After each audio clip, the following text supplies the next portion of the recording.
નમસ્કાર સાથીઓ, હું આપ સૌની વચ્ચે અનેકવાર રાજનીતિની વાત હોય કે આ દેશના ઇતિહાસની વાત હોય, સત્ય અને તથ્ય આધારિત વાતો હંમેશા મૂકતો રહ્યો છું.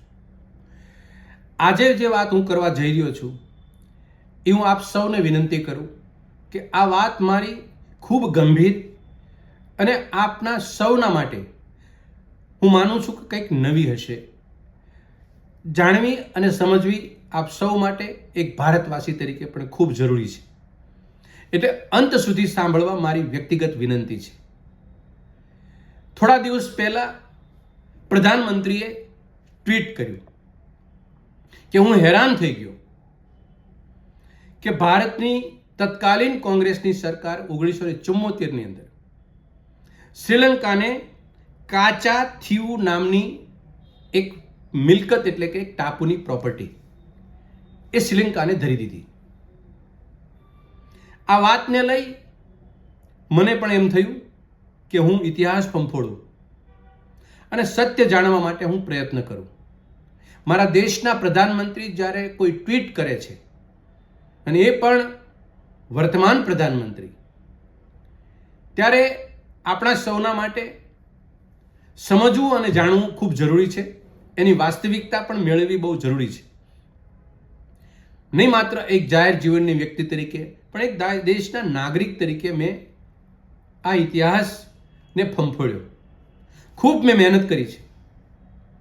આ તમામ ઇન્ફોર્મેશન મેં લીધી અને એમાં જે મને જાણવા મળ્યું એ આપ સૌની સમક્ષ હું મૂકવા જઈ રહ્યો છું.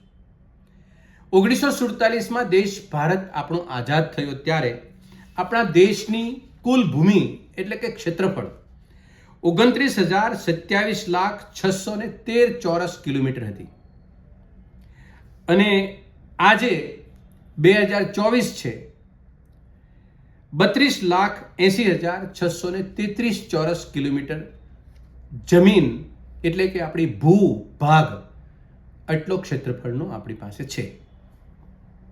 દેશના 4 પ્રધાનમંત્રીની હું વાત કરીશ.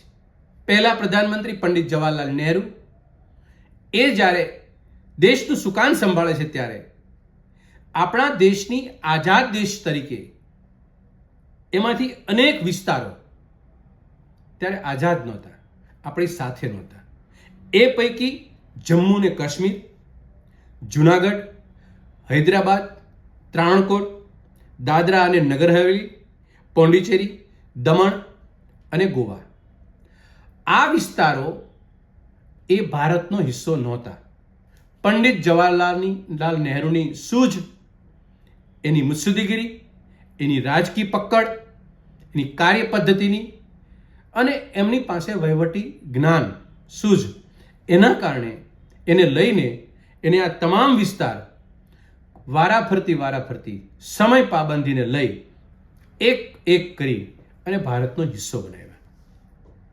તમને અચરજ થશે કે જમ્મુ ને કાશ્મીર 1947ની 26મી ઓક્ટોબરના રોજ એ ભારતનો હિસ્સો બને છે.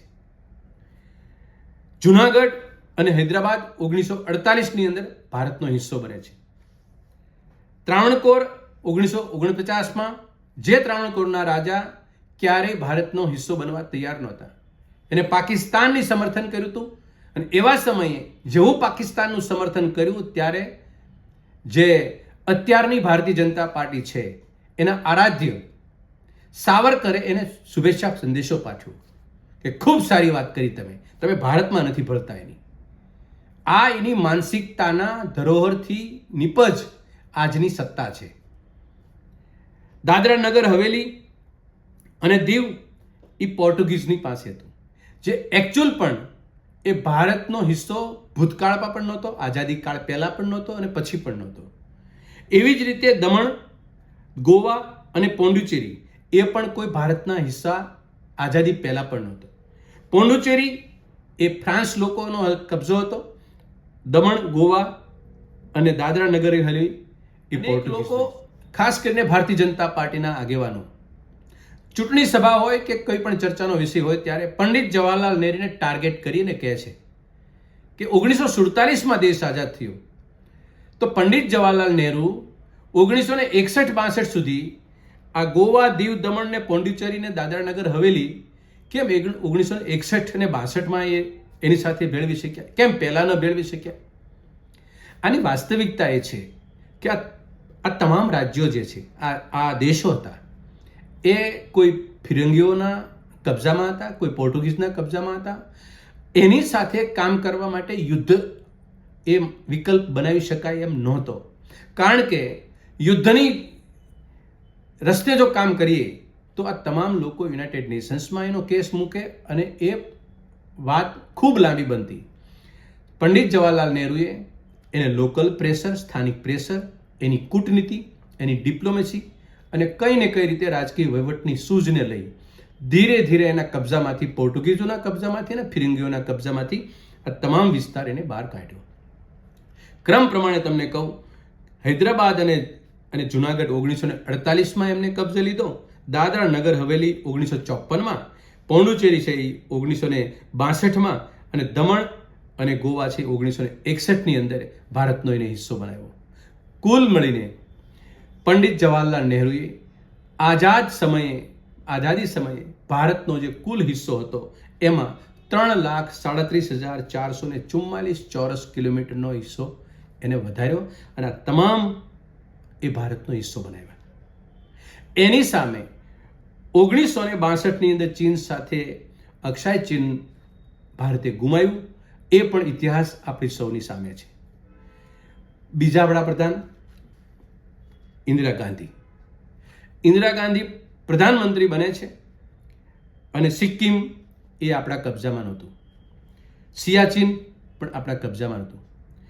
1975ની અંદર સિક્કિમને ભારતનો હિસ્સો બનાવવા માટે ઇન્દિરા ગાંધીજીએ જે રાષ્ટ્રીય અને આંતરરાષ્ટ્રીય દબાણોને વશ થયા વગર, કારણ કે આપ સૌ જાણીએ છીએ કે સિક્કિમની મહારાણી હતી એ અમેરિકન હતી, એ ક્યારેય ઈચ્છતી નહોતી કે સિક્કિમ છે ભારતનો હિસ્સો બને.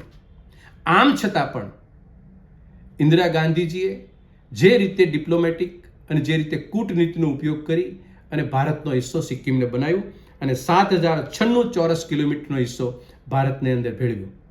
એવી જ રીતે સિયાચીનનો 2,553 ચોરસ કિલોમીટરનો હિસ્સો, જે ઓપરેશન મેઘદૂત, ઇતિહાસના પાના ઉપર આ ફંફોડશો તો ખ્યાલ આવશે કે ઇન્દિરા ગાંધીએ ઓપરેશન મેઘદૂતના લઈ અને એ મૃત્યુ પહેલા આ ઇન્દિરા ગાંધીજીએ, દેશના પ્રધાનમંત્રીએ, સિયાચીનનો પણ ભારતનો હિસ્સો બનાવ્યો.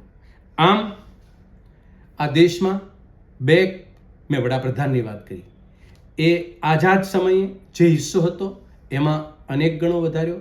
પછી ઇન્દિરા ગાંધીએ એના સમયકાળ દરમિયાન પણ ભારતની ભૂમિની અંદર અનેક ભૂક્ષેત્ર એ ભારતનો હિસ્સો બનાવ્યો અને એને અંદર ઉમેર્યો.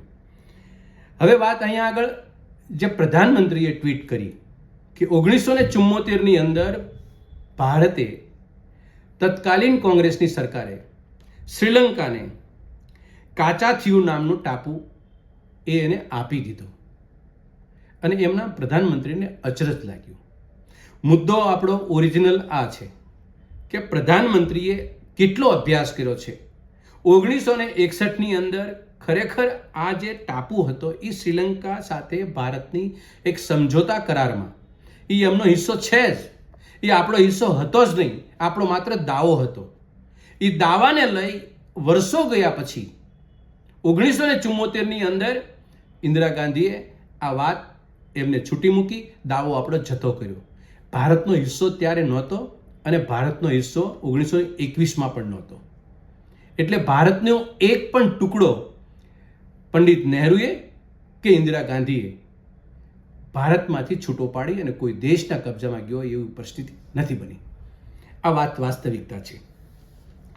અને સૌથી સારી બાબત, દુશ્મન દેશ પાકિસ્તાનને ધૂળ ચાટતું કરી અને એના 2 ટુકડા કરી અમેરિકા અને ચીનના ધમકીઓ વચ્ચે પાકિસ્તાનને સબક શીખડાયો અને બાંગ્લાદેશ એનાથી છૂટું પાડી અને જે ઐતિહાસિક એક મુત્સદ્દીગીરી આ દેશના પ્રધાનમંત્રી તરીકે ઇન્દિરાજીએ બતાવી, જેનું આપણે સૌ ગૌરવ કરીએ છીએ.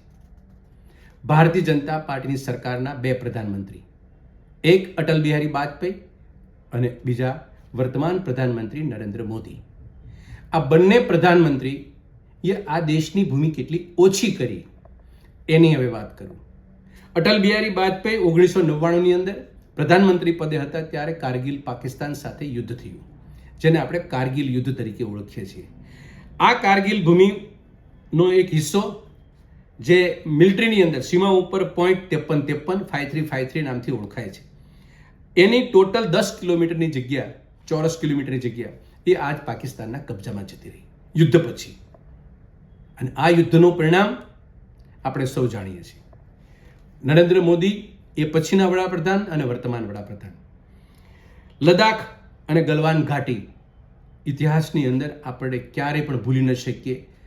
આપણી મિલિટરીને ખદેડીને 4067 ચોરસ કિલોમીટરની જગ્યા આજે ચાઇનાના કબજામાં વધી રહી.